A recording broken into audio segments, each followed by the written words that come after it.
ចូលលើកស្ពានជ្រោយចង្វាខ្យល់បក់មកទៅជាដល់បេះដូងទឹកទន្លេហូរទៅមុខមិនដែលវិលត្រឡប់ថយក្រោយកុំសម្លឹងទៅក្រោមភក់ជ្រៅដោយក្តីអស់សង្ឃឹមឡើយរឿងស្នេហាដែលបែកបាក់គ្រាន់តែជាខ្យល់កាត់ក្បាល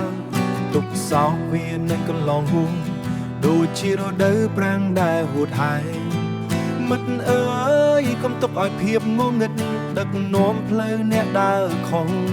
កុំស្លាប់អីរស់នៅដល់មើលពន្លឺថ្ងៃស្អែក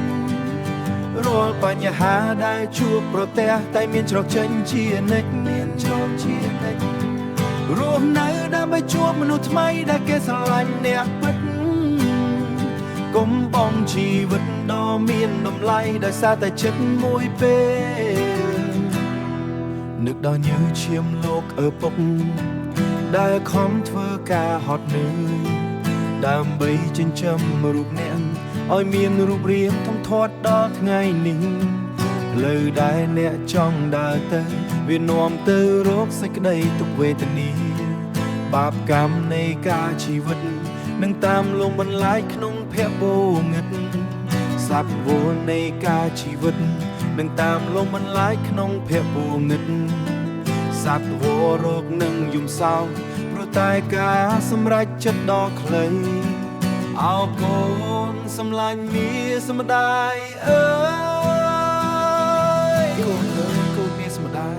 ទឹកដងថ្លៃថ្លាបង្កបង្កើតជារូបកាយកូនមកម្ដាយត្រង់ឆាតាំងពីតូចមិនឲ្យស្រមោចខំឡើងកុំយកជីវិតទៅបោះចោលក្នុងទឹកជ្រៅត្រជាក់នោះបើកូនទៅបាត់ម្ដាយនឹងរស់នៅដូចស្លាប់ទាំងរួ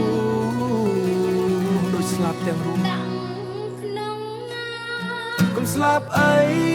រស់នៅដល់មើលពន្លឺថ្ងៃស្អែករាល់បញ្ហាដែលជួបប្រទះតែមានច្រកចេញជានិច្ចមានច្រកជានិច្ចរស់នៅដើម្បីជួបមនុស្សថ្មីដែលគេស្រឡាញ់អ្នកពិតកុំបងជីវិតដ៏មានតម្លៃដោយសារតែចិត្តមួយពេលដើរចេញពីបង្កាន់ដៃស្ពានទៅរកផ្ទះយើងវិញមានមនុស្សជាច្រើនរងចាំអ្នកដោយក្តីមេត្តាកុំស្លាប់អីជីវិតនៅមានសង្ឃឹមកុំស្លាប់អី